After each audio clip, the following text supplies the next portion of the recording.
जय गुरु। आज अनुचिंता पत्नी एवं धर्मपत्नी मनुष्य समाज रे सबु लोक को पत्नी मिले आ किछि लोक को भाग्यशाली लोक को धर्मपत्नी मिले।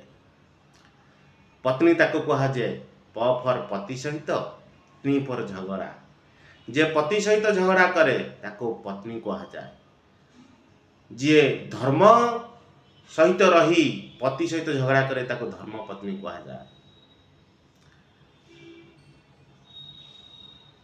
गोटे बापा माँ गोटे माँ 10 मास 10 दिन गर्भरे धरी जन्म दिए आ बापा परिश्रम करी पिलाटी को मनीष करे आ पिलाटी बड़ हो गला परे बापाटी भावे पुओटी की बाहागर करदेले बहु आसिले आम मानकर सेवा करिवो।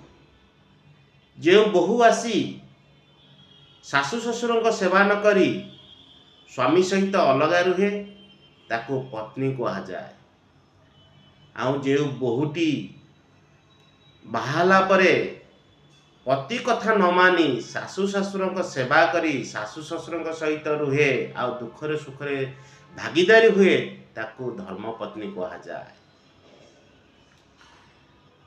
जो बहु अन्यर गहना पैसा देखी पति सहित झगड़ा करे ताको पत्नी कहा जाए।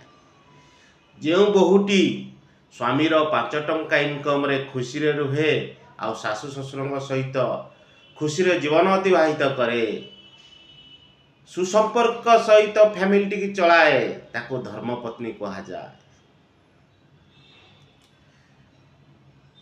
जो बहु निज बापा माँ को सम्मान दिए आ सासु ससुर को सम्मान दिए नहीं ताको पत्नी कहा जाए। आ जो बहुटी बापा माँ का सहित सासु ससुर को समान भाव में सम्मान दिए ताको धर्म पत्नी कहा जाए।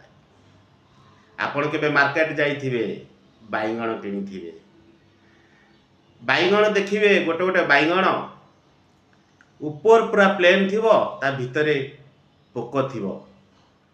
सिमिलर जो बाइगणटी ऊपर प्लेन भितरे पोक थाए ताको पत्नी कहा जाए। आउ जो बाइगणटी पूरा भलो थाए सिमिलर ताको धर्म पत्नी बोली कहा जाए। जो बाइगणटी पोक थाए ताको आपण माने कोन फेरई दियंती ना से दुकानी ठू किणी थाको ताको ता पाखो जांती झगड़ा करंती नाई करंती नाही कोन करंती से बाइगणटी काटी पोक थिबा अंश को फुपाड़ी अवशिष्टांश काम लगे खाई दियंती। सही परी पत्नी सहित यदि कौन कारणरू किछि पोक थिबा अंश माने खराब बुद्धि थिबा